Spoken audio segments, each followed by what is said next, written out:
Hey everyone, I'm back, and today we're going to be talking about Jane Got a Gun, and this movie is directed by Gavin O'Connor, which I found to be kind of funny because for the longest time, for whatever reason, I always thought it was James Mangold, but it turns out it's Gavin O'Connor, the same director as Warrior, which is a pretty solid sports movie that I enjoyed, and he also did The Accountant, which I enjoyed. And he's now made this movie, and I'm pretty sure he's made other movies, but those are the two I'm most familiar with. And this movie stars Natalie Portman, Joel Edgerton, Ewan McGregor. I thought this movie was pretty dull and boring, and it's just a Western romance action movie, I guess, where the romance is pretty flat, the drama doesn't really work, the Western elements of the movie it doesn't really do anything for the film. It's there, but if the movie was taking place in modern day, the movie would be no different. I liked Natalie Portman and Joel Edgerton in the movie just fine. Like, I didn't think they did a bad job, and Ewan McGregor, on the other hand, he was kind of distracting. He kind of reminded me of Matthew McConaughey at many points in the film, and I'm not really sure what he was trying to do there. And this movie looks fine. It's not terribly shot, at the very least.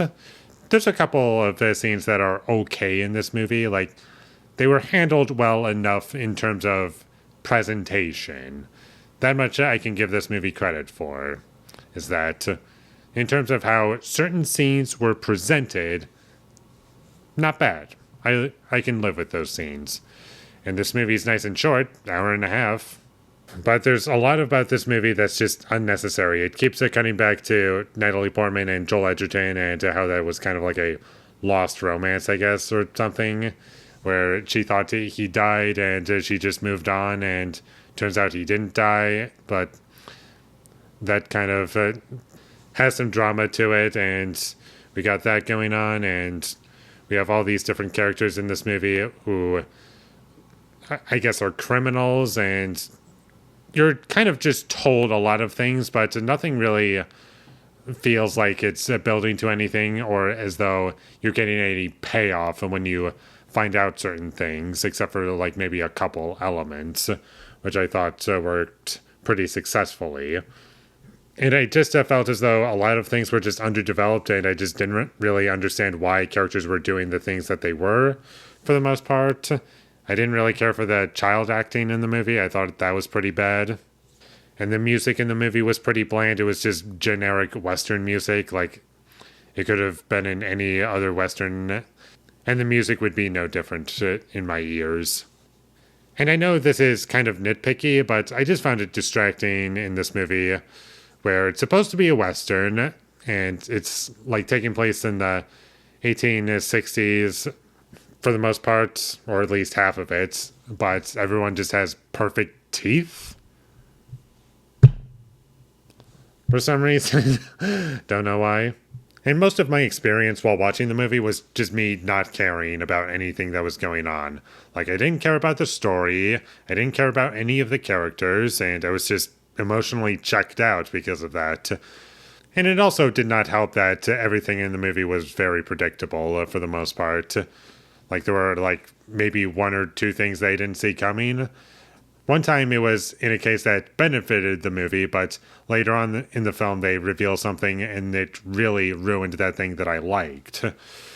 And I was like, why did you have to do that? That was, like, one surprise, even if it wasn't necessarily earned or, like, it could have been seen as manipulative. It was at least something, but now they just ruined it by doing this other thing. I was like, you did that, you had something right here, but you decided not to go for it, and here we are. And I also found it kind of funny that this movie had a $25 million budget, and it didn't even gross $5 million. It was a huge flop. And that's always fun to know. Get a good laugh of just watching money burn.